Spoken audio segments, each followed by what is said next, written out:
When I got this morning, the Lord was speaking this scripture to me. He was speaking from Hebrews chapter 4 about Israelites. और आज सुबह जब मैं उठा तो प्रभु मुझसे इब्रानी 4 से इजराइलियों के बारे में बात कर रहे थे. The Bible talks about Israelites that they also heard the good news, they also heard the gospel, but it did not profit them because they did not mix faith in what they heard. और Bible हमें बताती है कि उन्होंने भी सुसमाचार को सुना, उन्होंने भी ये संदेश जाना, लेकिन उनको कोई फायदा नहीं हुआ क्योंकि उन्होंने विश्वास को इस संदेश में नहीं मिलाया. So you can just listen to this sermon as an ordinary sermon, or you can discern that this is a message that Jesus wants to give it to you, and you can mix faith with it, and when you do that, this written scriptures will become alive in your life. तो आप एक सामान्य प्रचार की तरह ये बातें सुन सकते हैं, लेकिन अगर आप ये जान लें कि यीशु मसीह चाहता है कि आपकी जिंदगी में ये सब हो और आप इस बात में विश्वास को मिला लें, तो ये सब आपकी जिंदगी में जो लिखित वचन है आपकी जिंदगी में जीवित हो जाएगा.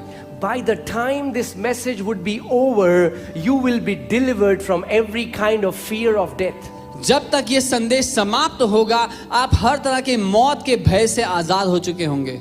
You know, there are hundreds of phobias, there are hundreds of fear that different men are gripped with different kind of fear. कई सौ तरह के डर और भय हैं जिसके शिकार हैं अलग अलग लोग. But the foundation, the root of every fear is the fear of death. लेकिन हर उस भय, हर उस डर की जो जड़ है वो है मौत या मृत्यु का डर. And Bible says that Jesus tasted death so that he could redeem us and deliver us from the fear of the death. और बाइबल कहती है यीशु ने मृत्यु को चखा ताकि वो हमें छुड़ा सके, मृत्यु से आजाद कर सके. And God wants to deliver you completely from the fear of death. और परमेश्वर चाहता है वो आपको पूर्ण रूप से मृत्यु के डर से आजाद कर दे. In fact, the Bible says in 2 Timothy 1:7, Bible says God has not given us the spirit of fear, but of power, of love and of sound mind. और बाइबल 2 तिमोथी 1 उसके 7 में कहती है कि परमेश्वर ने हमें डर का आत्मा नहीं दिया, लेकिन उसने प्रेम, सामर्थ्य और एक सही बुद्धि का आत्मा हमें दिया है. Fear is the forerunner of Satan.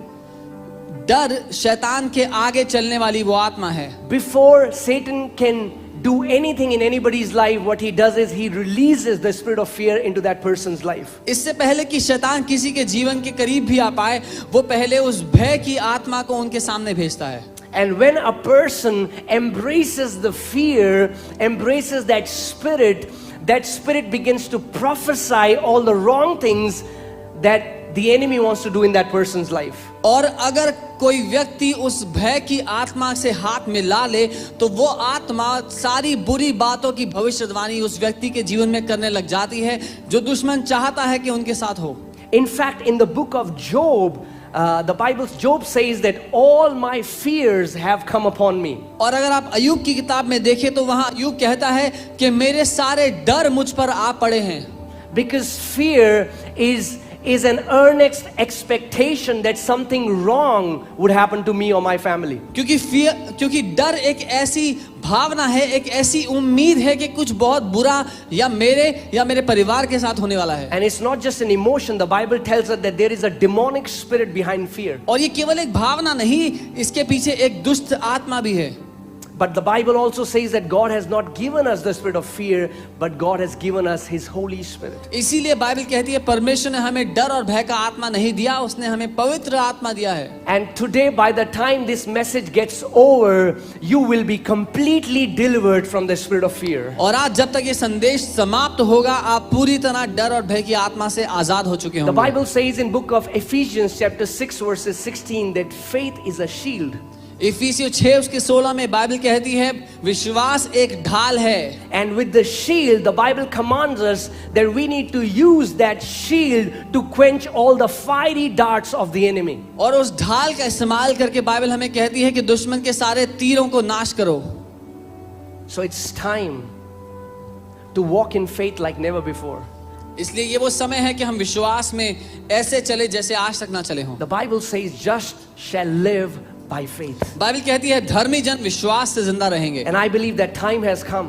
और मैं मानता हूं कि वो समय आ गया है. I'm not saying that we should not be cautious. मैं ये नहीं कह रहा हूँ कि हमें पता ना हो कि बाहर क्या चल रहा है, दुनिया में चल क्या रहा है. But I have a scripture for you in Job chapter 5. I'll read from verses 19 to 22. लेकिन मेरे पास आपके लिए एक आयत है, अय्यूब 5 उसके 19 से 22 तक मैं पढ़ूंगा. It says, He shall deliver you in 6 troubles. Yes, in 7 no evil shall touch you. और वहां कहता है, वह तुझे 6 विपत्तियों से छुड़ाएगा, वरन 7 से भी तेरी कुछ हानि ना हो पाएगी. In famine he shall redeem you from death, and in war from the power of the sword. अकाल में वह तुझे मृत्यु से और युद्ध में तलवार की धार से बचा लेगा. You shall be hidden from the scourge of the tongue, and you shall not be afraid of destruction when it comes. तू वचन रूपी कोढ़े से बचा रहेगा, और जब विनाश आए तब भी तुझे भय ना होगा. Now hear carefully, church, what the word is saying. और कलीसिया ध्यान से सुनना वचन क्या कह You रहा है. shall laugh at destruction and famine. तू विनाश और अकाल पर हंसेगा. The Bible is saying that when there is destruction all around, the people who know who their God is, they are going to laugh at the destruction. Bible कहती है जब चारों ओर विनाश हो रहा होगा, तो वो लोग जो अपने परमेश्वर को जानते हैं वो उस विनाश पर हंसेंगे. We are not saying that we are insensitive and what is happening around, we don't mourn or we are not sensitive to how many people are dying by this virus. हम ये नहीं कह रहे कि हम चिंता ही ना करें, हम परवाह ना करें कि बाहर क्या चल रहा है, कितने लोग मर रहे हैं, उनके साथ हम सहानुभूति भी ना दें. मैं ये नहीं कह रहा हूँ. It's time that we as a church come on our knees and pray for our nation, pray for the world like never before. ये समय है कि कलीसिया होने के रूप में हम अपने घुटनों पर आकर अपने देश के लिए वैसे प्रार्थना करें जैसा आज तक ना किया हो. But also we live in an age where we are bombarded with information. लेकिन क्योंकि हम एक ऐसे समय में जी रहे हैं जहां पर बहुत सारी जानकारी हमारे ऊपर डाल दी जाती है. Where the news, the media are giving us updated information in what is happening in every 10 minutes. You can go and you can see there is something new that is being updated. जहां पर news और media में हर 10 minute आप जाकर देख सकते हैं, कुछ नया बता रहे हैं, कुछ नया हो रहा है. And this is what Lord told me, fear, it feeds on information. और ये है जो परमेश्वर ने मुझसे कहा कि डर जानकारी के द्वारा राज्य करता है. Because information comes by your 5 senses. क्योंकि जो जानकारी आप बटोरते हैं वो अपनी 5 ज्ञान इंद्रियों के भरोसे बटोरते हैं. But faith feeds on revelation. लेकिन विश्वास प्रकाशन के भरोसे राज्य करता है. When the Rhema word comes from the scripture, it becomes alive. Faith feeds on Rhema. जब परमेश्वर का जीवित वचन निकल के आता है आपकी जिंदगी में, तो विश्वास उस जीवित वचन के द्वारा आपके जीवन में राज्य करता So है. I want to ask you a question. तो मैं आपसे सवाल करता हूँ, Where is your attention right now? आपका ध्यान किस तरफ है इस समय? Where is your attention right now? आपका ध्यान किस ओर केंद्रित है? When you're hearing all about what is happening in the world, the news, where is your awareness right now? जब आप सुन रहे हैं दुनिया भर में क्या चल रहा है, खबरों में क्या आ रहा है, आपका ध्यान कहाँ है? Proverbs 4:20 to 22. Proverbs 4:20, it says, "My son, be attentive to my words." नीति वचन 4 उसके 20 से 22 वचन कहता है, मेरे बेटे मेरे वचनों को ध्यान से सुन. Incline your ears towards my sayings. अपने कान मेरी बातों की ओर लगा. Do not let them depart from your eyes. Keep them in the midst of your heart. उनको अपने हृदय से दूर होने ना दे, अपने दिल के बीच में रख उनको. For they are life to those who find them. क्योंकि जो उसको पा लेते हैं उनके लिए वो जीवन है. You need to find the scriptures. You need to become intentional on spending time in the scriptures. वचन को खंगालने, उसको निकालने में आपको समय देना जरूरी है कि आप वचन में समय दें. Because the Bible is saying anybody who will find the word of God, he's going to find life. क्योंकि बाइबल कहती है जिस किसी ने परमेश्वर के वचन को ढूंढ लिया वो जीवन पालेगा. And not only life, but the Bible says the word of God shall be marpe or medicine to all our flesh. और केवल जीवन ही नहीं, वचन वहां पे जो इस्तेमाल करता है शब्द वो है माफे, यानी कि हमारे पूरे शरीर के लिए वो दवाई का काम करेगा. So we don't have to become arrogant because we are people of faith, but in the same way we don't have to become fearful. इसीलिए हमें घमंडी नहीं होना है कि हम लोग विश्वास करने वाले लोग हैं, लेकिन इसी उसकी विपरीत जगह हमें डरना भी नहीं है इन जानकारियों से। The Bible says, guard your heart above all things, for out of it flows the issues of life. Bible कहते हैं हर एक बात से ऊपर अपने हृदय को संभाल कर रख, उसकी सुरक्षा कर, क्योंकि हृदय से ही जीवन की सारी बातें निकलती हैं। Because if you read the scriptures again and again, God commands us that we shouldn't be afraid. The Bible says, fear not, fear not, fear not. क्योंकि जब आप बाइबल पढ़ेंगे तो बार बार बाइबल हमें ये आज्ञा देती है कि मत डर, मत डर। It's a commandment from the Lord. ये एक आदेश है परमेश्वर की ओर से हमें दिया He गया। says, be strong and courageous. वो कहता है डर मत, तू डर मत। You know, our God is not a weak God. हमारा परमेश्वर कमजोर नहीं है। Do you think when all this is happening in the world, Jesus Christ is sitting helpless in heaven thinking, I cannot do anything? आपको लगता है जब दुनिया भर में ये सब चल रहा है तो यीशु मसीह बैठा हुआ है, हाथ पे हाथ रख के सोच रहा है मैं कुछ नहीं कर सकता हूँ? No, he is the King of Kings and the Lord of Lords. जी नहीं, वो राजाओं का राजा और प्रभुओं का प्रभु है। There is power in the name of Jesus. यीशु के नाम में सामर्थ्य है। And that is what he's going to demonstrate. Even as this word is being preached, the presence of the Holy Spirit is going to come in your living rooms. It is going to come in your rooms wherever you're watching this message. और यही है जो अभी वो करेगा, जहां कहीं आप हैं, अपने कमरे में, अपने घर में, जहां कहीं आप इस संदेश को सुन रहे हैं, उसकी उपस्थिति आपको आके छू लेगी। Amen. I want to give you this scripture, Psalms 66 verses 3. भजन संहिता 66 उसकी तीसरी आयत में आपको देना चाहता हूं। And it says, say to God, how awesome are your works. Through the greatness of your power, your enemies shall submit themselves to you. और Bible कहती है परमेश्वर से कहो तेरे काम क्या ही अद्भुत हैं और तेरी महासामर्थ्य के कारण तेरे शत्रु तेरे आगे समर्पित होंगे। Through the greatness of his power, his enemies will subject or submit to you. तेरी महासामर्थ्य के कारण तेरे दुश्मन तेरे आगे समर्पित होंगे। It's the time, it's the season where God will demonstrate his power like never before. ये वो समय है, वो मौसम है जहां परमेश्वर की सामर्थ्य आज तक जैसे कभी प्रकट नहीं हुई वैसे प्रकट होगी। When death is spreading all over the world, his resurrection power will spread in a greater way all over in the world. जब दुनिया भर में मृत्यु फैल रही है तो परमेश्वर की पुनरुत्थान की सामर्थ्य दुनिया भर में उससे कई ज्यादा बढ़कर फैल जाएगी। Don't let fear control you. डर आपको नियंत्रित ना करने पाए। This is the time you stand strong on the word of God. ये समय है कि आप परमेश्वर के वचन पर मजबूती से This is खड़े the रहो। time you are heavily meditated on the word. ये समय है कि वचन में भारी रूप से आप डूबे रहो। You know, because so many people think, oh, Psalm 91 is written, so no, it will not work automatically. बहुत से लोग सोचते हैं अरे भजन 91 लिखा हुआ है ना। जी नहीं, अपने आप से ये काम नहीं करता। Exactly as we were talking about in Hebrews chapter 4, where the Bible says the good news, the word of God came to Israelites, but it did not profit them because they did not mix faith with it. जैसे हम बात कर रहे थे इब्रानी 4 की, जहां पर वचन कहता है कि वो अच्छी खबर इजरायलियों के पास भी गई लेकिन उनके लिए कोई काम ना कर पाई क्योंकि उन्होंने विश्वास उसमें नहीं मिलाया।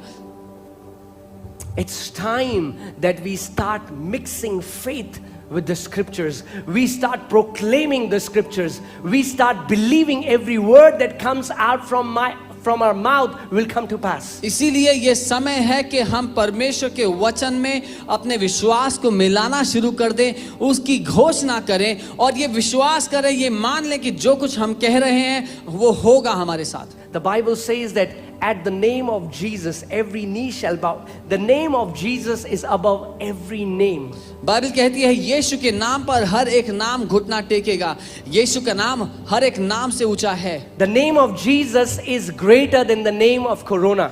यीशु मसीह का नाम कोरोना से कई ज्यादा ऊंचा है। Amen. And when the enemy is destroying people, when the enemy is stealing, you know, Jesus said that Satan comes but to steal and to destroy.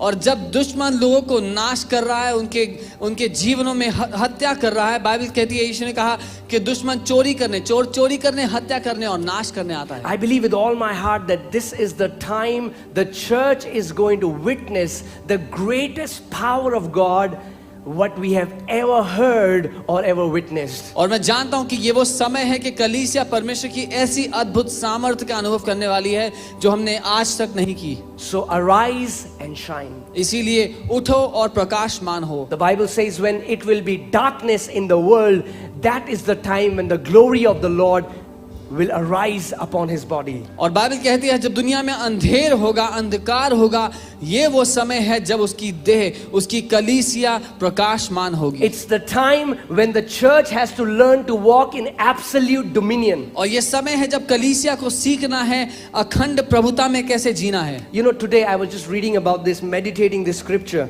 आज मैं वचन पर मनन कर रहा था, इसके बारे में पढ़ रहा था। You know, in Genesis 1:28, the Bible says when God made Adam and Eve, He blessed them and He said, "Be fruitful and multiply." और आप जानते हैं उत्पत्ति 1:28 में जब परमेश्वर ने आदम और हवा को बनाया तो उसने कहा, उसने उनको आशीष दी और कहा फूलो फलो और पृथ्वी पर भर जाओ। He said, "Fill the earth and subdue it. उन्होंने कहा पृथ्वी पर भर जाओ और उसको अपने वश में कर लो। Have dominion over the fish of the sea, मछलियों पर प्रभुता करो, over the birds of the air, पक्षियों पर प्रभुता करो, and over everything that moves upon the earth." और जो कोई वस्तु पृथ्वी पर चलती फिरती या रेंगती है उस पर प्रभुता करो। I want you to focus on this part of the मैं scripture. चाहता हूं आप वचन के इस जगह पर ध्यान दें। God is saying, परमेश्वर कह रहा have है dominion प्रभुता करो over every living thing that moves upon the earth. हर एक जीवित वस्तु पर जो पृथ्वी पर चलती और फिरती है। Do you know that coronavirus is a living thing? क्या आप जानते हैं कोरोना का जो वायरस है वो जीवित है? And God is telling us और परमेश्वर हमें कह that रहा है we need to take dominion over every living thing that moves upon the face of the earth. परमेश्वर हमसे ये कह रहा है कि हमें अधिकार लेना है हर एक उस जीवित बात पर जो पृथ्वी पर चलती और फिरती है। Jesus Christ has given us the greatest authority. यीशु मसीह ने हमें सबसे बड़ा अधिकार दिया है। We just need to use that authority. हमें केवल उसका इस्तेमाल करना है। You know, this is one of my favorite scripture in the Bible. ये मेरी पसंदीदा आयतों में से एक है। Psalm 110 verses 2. भजन 110 उसकी दूसरी आयत। It says, "The Lord shall send the rod of your strength out of Zion." और ये कहता है तेरे पराक्रम का राजदंड यहोवा सिय्योन से बढ़ाएगा। Rule in the midst of your enemies. तू अपने शत्रुओं के बीच में शासन कर। I want you to start treating corona as your enemy. मैं चाहता हूं कि आप कोरोना को अपने दुश्मन के रूप में व्यवहार करें उसके साथ। You know, the Bible says the last enemy that shall be defeated is death. God considers death as his enemy. और बाइबल कहती है जो आखिरी दुश्मन जिसका हराया जाना होगा वो है मृत्यु। आप जानते हैं परमेश्वर मृत्यु को अपना दुश्मन मानता है। And he wants you to take death as your enemy. और वो चाहता है कि आप मृत्यु को अपना दुश्मन मान ले। So I want to declare this, I want to prophesy is that spirit of death will not touch you. Spirit of death will not touch your family. Spirit of death will not touch your kids. In the name of Jesus, you are divinely protected. इसीलिए मैं इस बात की घोषणा आपके ऊपर करता हूं कि मृत्यु की आत्मा आपको नहीं छू पाएगी, वो आपके परिवार को नहीं छू पाएगी, मृत्यु की आत्मा आपके बच्चों को नहीं छू पाएगी, क्योंकि अलौकिक रूप से आप सुरक्षित हैं। Amen, church. It's Jesus Christ who is holding. और यीशु मसीह है जो सब थामे बैठा है। He's holding us. वो हमें थामे बैठा है। He's the one preserving us. वो है जो हमें सुरक्षित रखता है। In 1 Thessalonians 5:23, the Bible says that may the God of peace himself sanctify you completely. पहला थिस्सलुनीकियों 5 उसका 23 बाइबल कहती है कि जो शांति का परमेश्वर है वो स्वयं ही तुम्हें शुद्ध रखे। And may your whole spirit, soul and body be preserved blameless till the coming of our Lord Jesus. और तुम्हारी संपूर्ण प्राण, देह और आत्मा मसीह यीशु के आने तक संभाली जाए।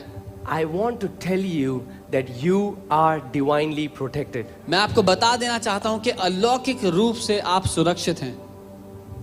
The same God who was the God of Moses, the same God who was the God of Daniel, God of Elijah, God of Elisha, God of Peter is the same God that we serve. And the Bible says He is the same yesterday, today and forever, and He changes not. वही परमेश्वर जो मूसा का परमेश्वर था, जो एलिया का परमेश्वर था, जो दानियल का परमेश्वर था, वही हमारा परमेश्वर है। और बाइबल कहती है वो एक सा है और कभी नहीं बदलता। God is commanding us that He's telling us to take our rod. We need to stretch forth our rod. And rod is what? The Word of God, Jesus Christ. God is telling us you need to stretch forth your rod and you need to rule in the midst of your enemies. परमेश्वर हमें आदेश दे रहा है कि अपने राजदंड को बढ़ाओ। वो राजदंड क्या है? वो वचन है जो यीशु मसीह ने हमें वचन दिया है। वो चाहता है कि हम उस वचन को बढ़ाएं, उसको बोलें और अपने शत्रुओं के बीच में प्रभुता करें। There is only way that the enemy will submit before the church, and that is through the greatness of his power. केवल एक ही तरीका है कि दुश्मन परमेश्वर के आगे या कलीसिया के आगे घुटने टेकेगा, और वो है उसकी सामर्थ्य के द्वारा। So it's time we start to mix faith in everything that we read. इसीलिए जरूरी है कि हम विश्वास को मिलाना शुरू कर दें जो कुछ हम पढ़ते हैं उसमें। It's not just something that we are affirming mentally, but it is something that is even changing the pictures of our heart.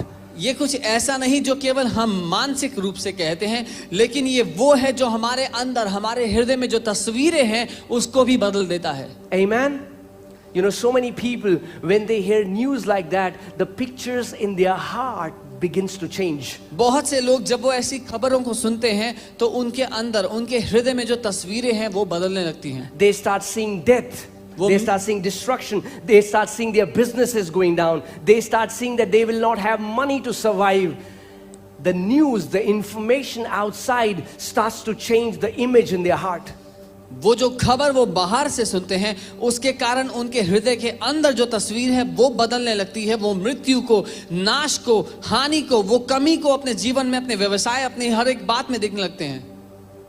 And that's what the enemy is after. The enemy wants to change the pictures of your heart. और ये है जो दुश्मन बदलना चाहता है आपके दिल में जो तस्वीरें हैं उसको। Because the Bible says it is with the heart that a man believes. क्योंकि बाइबल कहती है हृदय से ही एक व्यक्ति विश्वास करता है। Let me tell you a principle. मैं एक सिद्धांत बताता हूँ। If you're praying for something अगर आप एक बात के लिए प्रार्थना and कर your रहे हैं imagination is completely for a different thing, और आप जो कल्पना कर रहे हैं वो उस बात के बिल्कुल विपरीत है, every time your imagination is going to win. तो हर बार जिस बात की आप कल्पना कर रहे हैं वही जीतेगा। That's why so many people don't understand. I have been praying about it for so long. Why am I not receiving answers? इसीलिए बहुत से लोग नहीं समझते कि मैं इतने समय से एक बात के लिए प्रार्थना कर रहा हूँ, मुझे उत्तर क्यों नहीं मिल रहा। Well, Jesus taught us the principle in the book of Mark chapter 11. तो यीशु ने मरकुस 11 में हमें इसका सिद्धांत सिखाया था। He said, when you pray, उसने कहा जब तुम प्रार्थना करो believe. तो विश्वास I करो। want you to focus on this word today. When you pray, believe. मैं चाहता हूं इस बात पर आप ध्यान दें, जब तुम विश्वास करो, प्रार्थना करो तो विश्वास करो। So next time when you are praying, ask yourself, what am I believing? तो जब आप अगली बार प्रार्थना करने वाले हो तो अपने आप से ये सवाल पूछना कि मैं विश्वास क्या कर रहा हूं। Jesus said, when you pray, believe that you have received it. यीशु ने कहा जब तुम प्रार्थना करो तो ये मान लो कि तुम जो मांग रहे हो वो तुम्हें मिल गया, And you shall have it. और वो तुम्हें मिल जाएगा। Amen, church? And that's what God wants to do. He wants to change the image that is in our heart. और ये है जो परमेश्वर बदलना चाहता है आपके दिल में जो तस्वीर है उसको। So I want to give you a practical exercise. तो मैं आपको एक ऐसी एक्सरसाइज देना चाहता हूं जो अपने जीवन में आप कर सकते हैं। I want you to start declaring scriptures over you and your family in this time. इस समय में अपने और अपने परिवार के ऊपर आप वचन की घोषणा करो। But not just say it as a religious activity. Believe that everything that you're saying shall come to pass. लेकिन केवल उसको कहो नहीं, लेकिन ये विश्वास करो, मानो कि जो कुछ आप कह रहे हो आपके साथ वैसा ही होगा। You know, the Bible says in book of Isaiah chapter 55 that every word that comes out from the mouth of God does not return back to him void. Bible कहती है यशायाह 55 में कि जो कोई वचन परमेश्वर के मुंह से निकलता है उसके पास खाली वापस नहीं आता।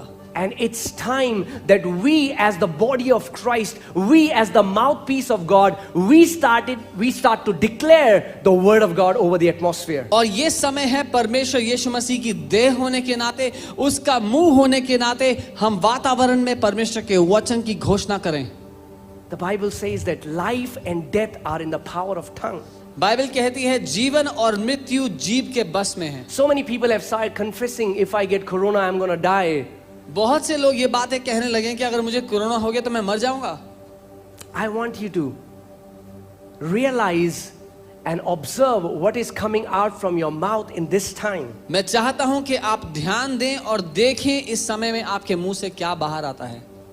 Because God has put life and death in the tongue of man. क्योंकि परमेश्वर ने मनुष्य की जुबान में जीवन और मृत्यु दोनों को रख When दिया you है। are hearing these news, what are the images that you have in your heart? जब आप ये सारी खबरें सुनते हैं तो क्या तस्वीर है जो आपके दिल में है। Psalm 91 verses 16, God says, with long life I will satisfy him. भजन 91 उसकी आखिरी आयत परमेश्वर कहता है एक दीर्घ आयु से मैं तुझे तृप्त करूंगा। The word of God परमेश्वर का वचन has the power to preserve you, has the power to protect you. परमेश्वर का वचन ये सामर्थ्य रखता है कि वो आपको सुरक्षित रखे, आपको बचा कर रखे। Well, let me say this. मैं ये कहूंगा, You know, Jesus looked at Jerusalem and cried, Jerusalem, Jerusalem, like a mother, I wanted to keep you, like a mother hen, I wanted to gather you around my wings, but they missed it. और यीशु ने जब यरूशलेम को देखा तो उसने रोते हुए इस बात को कहा कि यरूशलेम यरूशलेम एक मुर्गी जैसे अपने बच्चों को अपने पंखों तले ढांप लेती है, मैंने वैसे तुझे अपने पंखों तले ढांप लेना चाहा। And the same thing is written in the book of Psalms chapter 91 where it says that he shall cover you under his feathers. और भजन 91 में यही बात लिखी है कि वो अपने पंखों तले तुम्हें ढांप लेगा। And Jesus Christ is the word of God. और यीशु मसीह परमेश्वर का वचन है। When you are hidden under the word, you are hidden under his wings. जब आप परमेश्वर के वचन के अधीन छुपे हुए हो तो आप यीशु मसीह के उन पंखों के अधीन छुपे हुए हो। When you have surrendered and submitted your thoughts, everything under the word, you are hidden under the wings of Almighty God and nothing will be able to touch you. जब आपने अपने विचारों को, अपने दिल में उठने वाली सारी बातों को उसके प्रति उसके अधीन समर्पित कर दिया है तो वो आपकी देखरेख करना जानता है, आपको कोई भी बात छू नहीं पाएगी। Amen.